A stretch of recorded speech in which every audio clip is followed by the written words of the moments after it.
Alright, so this video is designed to help anybody out who has a 2000 to 2005 Chevy Impala, and because the chassis is the same, it might even be applicable to the 9th generation, which I believe is 2006 to 2009 Chevy Impala. I can't say exactly that it would apply to an LS and SS, but it's highly likely, because they're all made the same. There's just a few components where the V is, turned the opposite direction once you get to an LS and up. This is a base model, but so the culprit of having water in your passenger seat is likely because of rain, of course. In my situation, I noticed it after a car wash, and I knew then after looking at a couple videos that it was exactly this weather strip right here being missing. Went to the dealership because I didn't unbutton this yet, this little protector piece. I didn't unbutton it yet, so I went to the dealership to try to find a part. A couple dealerships gave me a hard time in the Detroit area, so here in Wisconsin, I've been able to get some nice, friendly people, but not to say all my native Detroiters are, fellow native Detroiters are bad, but when they talk about they can't give a part number out because of liability reasons, there's a problem, because all those part numbers are online. GM Parts Direct, etc., etc. So anyway, yeah, so you basically, how do you do this? It's the same process as removing your cabin air filter, and in fact, removing or replacing your cabin air filter is probably the culprit of the reason why you'll end up having that water in the passenger seat floor, because you'll likely move this out the way, not understanding that it should go on this metal here. It should go on that metal. As you can see my finger moving, tapping it. It should go on that metal part of the frame, if you would, to veer the water into this space right there. If you can see that, there's a space right there it's supposed to veer the water into, and so it's supposed to do the same thing and veer it into that space and let it go down. And like I've pushed some leaves through, they end up on the ground behind the tire. So when you change your cabin air filter, make sure that you put this back. Apparently I did not, and so it was inside this area over here, and I found it. I cleaned it up with some wipes and a screwdriver. Just take the wipe around the screwdriver and flathead and pull it through. There's some more debris on here that I could have got out, but not a big deal. So yeah, you just put that on there, and I'm gonna try to do that now.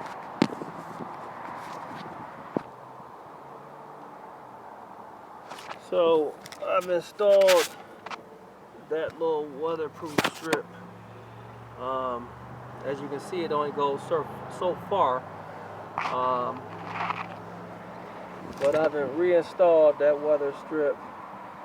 I don't know if you can see it, but it's on that metal now.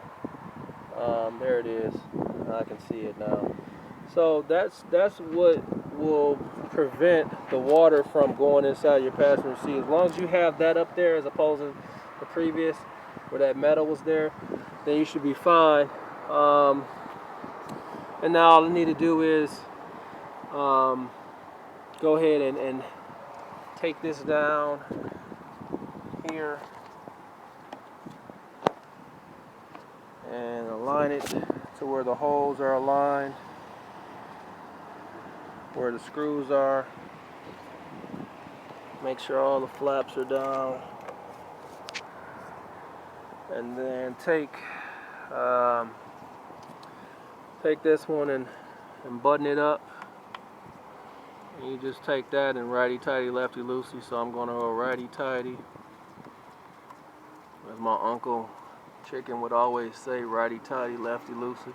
Parker, gotta do righty-tighty, lefty-loosey. So tighten that up.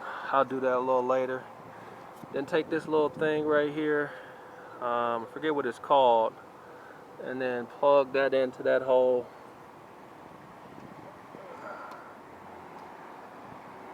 And hope it needs a wider base to hold this down, but we're gonna put that there for now until I go get another one, and then take this other little piece to it and put that in there.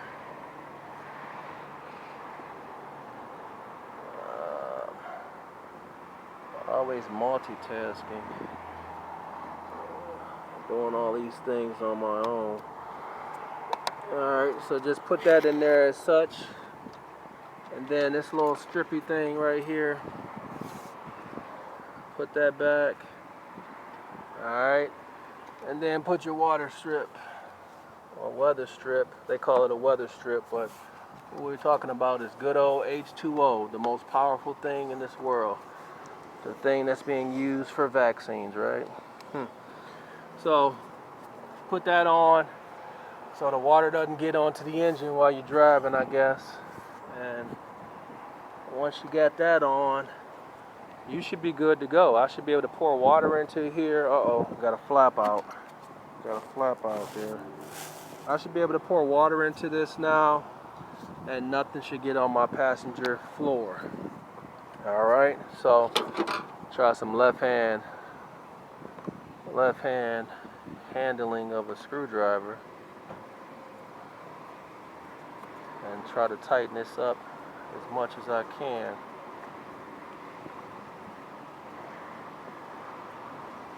Alright, so that's where it goes. Alright, this is all you gotta do. Unbutton that, pull this piece off, and then pull this little doohickey off. You can go to GM Parts Direct to figure out what those items are called. And then once you take this off, which is going to be a bit of a challenge, take that off and then pull your cabin air filter out. Make sure that that rubber seal that looks like this, that's on another piece of metal that looks like that, make sure you have that off so you can pull out the cabin air filter, and then put the piece back on so that you don't have water going into your passenger seat on the 2005, or actually 2000 to 2005 Chevy Impala. Could be LS, could be SS, but I know for sure on a base. Hope this video helps you out. You don't need to go to A1 Auto or whatever, because they haven't created a video for this, but they have created a lot of videos for the Chevy Impala. Thanks for watching. Take care. Peace.